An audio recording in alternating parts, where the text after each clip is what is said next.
ကိုသွားခြင်းနဲ့လေစိတ်ကိုဥကိုထောင်ပေးကံမှာဒါရရှင်တက်တဲ့လှော်ပါတဲ့အဖေမင်္ဂလာပါခင်ဗျာကျွန်တော်ငငယ်ကအဖေနဲ့အတူတူကျွန်တော်တို့ဟိုဘက်ကန်းပေါ့ကျွန်တော်ရွာကနေပြောလို့ရှိရင်တော့ဒီကျွန်တော်ရွာရဲ့တစ်ဖက်ကန်းမှာစိုက်ခင်းနေစိုက်တာပေါ့နော်မြစ်ကိုဖြတ်ပေးကံမှာအဲ့ဒီဘက်ကန်းကိုသွားပေးကံမှာပြီးနံလေးစိုက်ရတယ်ပြီးနံလေးစိုက်ပြီးသားပြီးနံလေးပြီးတဲ့ပြီးနံလေးကိုကျွန်တော်တို့ပြန်သိရတယ်ပေါ့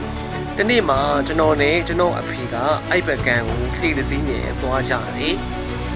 အဖေကကျွန်တော်ကြွကြွကျွန်းချင်းတော်တဲ့အောင်ဆိုပြီးတော့ကျွန်တော်ကိုလှေပဲ့ရနေပြီးကံမှာကျွန်တော်လှေပဲ့ခိုင်းနေအဖေရရှိရနေတော့လေအဲ့တော့ကျွန်တော်ကလည်းနောက်ကနေပေါ့နော်ကို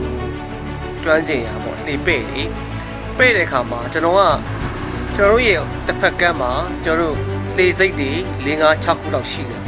ဥပမာလှေစိတ်က1 2 3 4 5ပေါ့နော်အဲ့လိုလှေစိတ်တွေ5ခုလောက်ရှိရဆိုကျွန်တော်ကလှေစိတ်နံပါတ်2ကိုကျွန်တော်ကသွားကျင်တာဆိုလို့ရှိရင်တော့အဖေကကျွန်တော်ကိုပြောတယ်ကိုသွားကျင်တဲ့လှေစိတ်ကိုဥကိုထောင်ပေးကံမှာဒါရရှင်တက်တဲ့လှော်ပါတဲ့အဖေကပြောတာအော်ကျွန်တော်ကအဖေကလည်းဘာဖြစ်လဲအချိန်တိုင်းဟိုဘက်ကန်းကိုရောက်သွားရင်ပြီးတာပဲလေအဖေရဲ့မလိုပါဘူးဟိုဘက်ကြကံမှာဟလာကိုကလေစိတ်2ကိုသွားကျင်တာလေစိတ်3ကိုရောက်သွားလို့ရှိရင်2ကိုလှော်လို့ရတာပဲဆိုပြီးကျွန်တော်အဖေကိုcomplaint တက်တယ်ပေါ့နော်အဲ့တော့အဖေကဘာပြောလဲဆိုလို့ရှိရင်မဟုတ်ဘူးငါသားတဲ့ကိုသွားကျင်တဲ့ direction နေရာကိုသိရမယ်တဲ့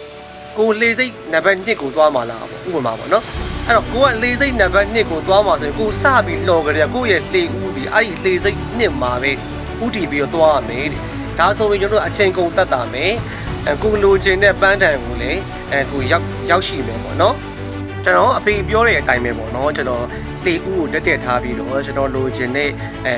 နေရာကိုရောက်အောင်သွားခဲ့တယ်သွားခဲ့တဲ့ခါမှာအေယာဝတီမြစ်ကြီးရလည်းကျဲတဲ့ခါမှာကျွန်တော်တွေကလေပြည့်ငယ်လေးနဲ့တမောတွေကလည်းအစုံအစံပေါ့ဒီသွားလာနေကြတဲ့ခါမှာတမောလှိုင်းကြီးကြောင့်လေရဲ့ direction ပေါ့နော်ရွေ့သွားတာလို့လှေဆောင်သွားတာလို့ဥတီကျပျောက်သွားတဲ့ခါမှာအဖေလုံးပေါအောင်ဒီမှာကြည့်အောင်လှေကြီးကရွေ့သွားပြီဘယ်လိုလုပ်ရမလဲအဖေဆိုတော့အဖေကမရဘူးငါသားတဲ့ကိုသွားချင်တဲ့လမ်းကြောင်းရအောင်လှေဦးကိုပြန်တက်လှေပဲ့တဲ့သူကခရပဲတဲ့ရှေ့ရလိုတဲ့သူကခရမဟုတ်ဘူးပေါ့နော်ကိုလှေဆိုတာလှေနောက်ကပဲ့တဲ့သူကခရပဲဆိုတော့ကျွန်တော်ရအောင်တဲ့ဒီကံမှာလိုရခရီးကိုရောက်ခဲ့တယ်ပေါ့နော်အဲ့တော့အဖေပြောတာလေးကိုကျွန်တော်အသက်အရွယ်တစ်ခုမှပြန်သတိရပြသွားတဲ့အခါမှာကျုံးတွေကကိုသွားချင်တဲ့လမ်းကြောင်း direction ကိုရအောင်ဥတီပြီးတဲ့အခါမှာအဲ့ direction ကိုဥတီဖို့အတွက်လမ်းမှာအခက်အခဲတွေအတားအဆီးတွေအနောက်ရှက်တွေဘလို့ပဲဖြစ်ဖြစ်ကိုဖြစ်ချင်တဲ့